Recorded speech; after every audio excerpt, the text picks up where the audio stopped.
So today's video is going to be showcasing the uh historical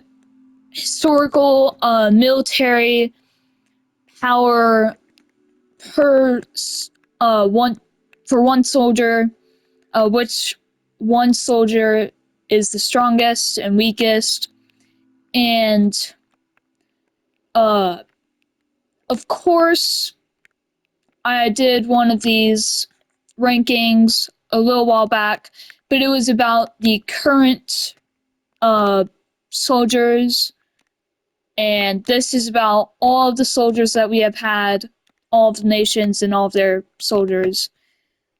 This is per one soldier, not entire army.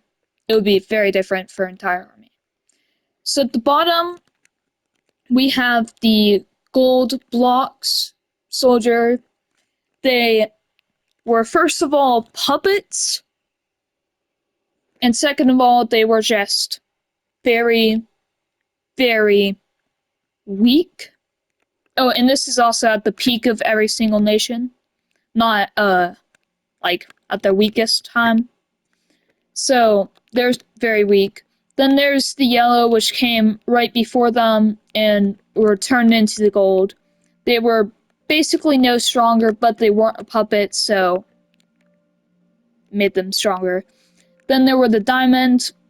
They are the gold's predecessors, like the gold are yellow's predecessors. They are the puppet of the lapis, but they are decently powerful. They have a lot more land. Then there were the bright redstone blocks, I think.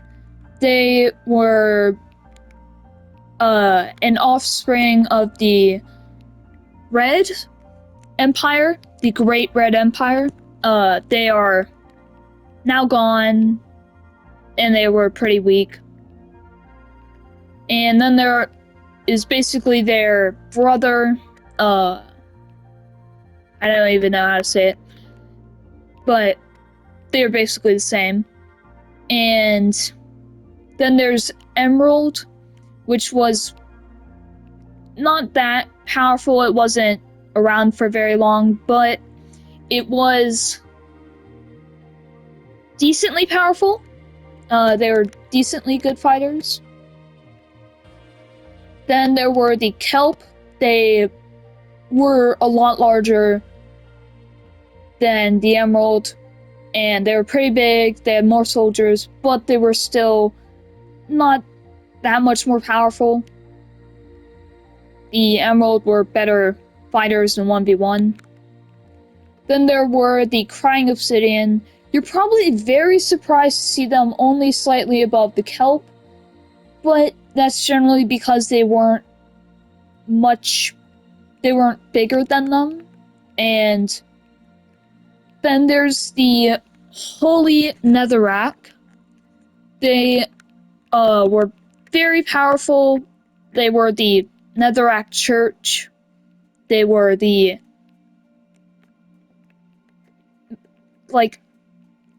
building block of a lot of things.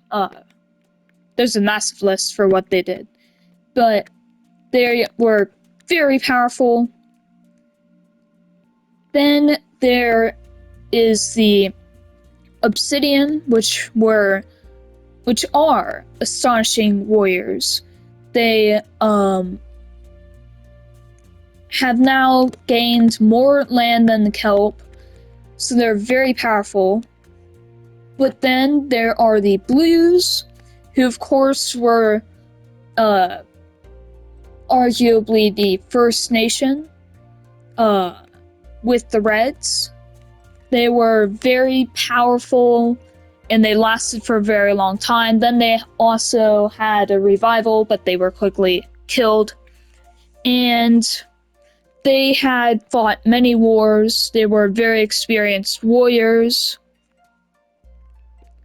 And then there are the Redstone Empire, and you could call them the Holy Redstone or anything you want, because they're a combination of the Reds and the Holy Netherrack. So they are very, very powerful. They have kind of their own church, but kind of not. And they don't, they're still pretty divided, but they are exceptionally powerful. They have tons of land, more land than the Reds, and they have a decent army. Then there was the Great Red Empire, and they were very long lasting. They were extremely powerful. They had tons of soldiers, tons of armor, tons of equipment. They were outstanding fighters. They helped the Blues, and they helped many other nations. They helped tons of nations. And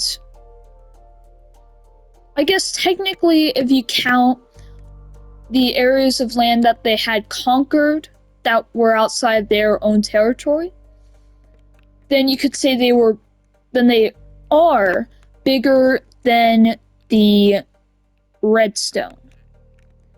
Then there is the Moss, which of course right now is very pathetic, but they were the first nation to build a massive barracks that was much larger than any other nation. Most nations had small barracks spread out. They had one large barracks. They were very powerful. They had conquered most of the known world. They were outstanding fighters. And they have mountains to add to their terrain. They'd also made trade routes with the Reds, which also explains why the Reds also are very high up. And then last but definitely not least, there's the Lapis. I know in the past few episodes they have grown a lot and not grown that much, but they have finally solidified a super long-lasting empire. They are the longest lasting empire so far, and they are great warriors.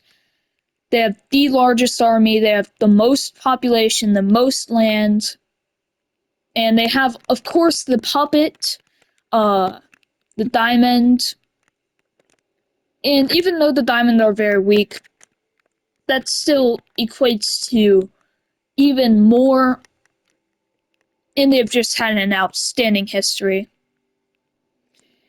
So this is the ranking for each nation's soldier in single combat at each nation's peak.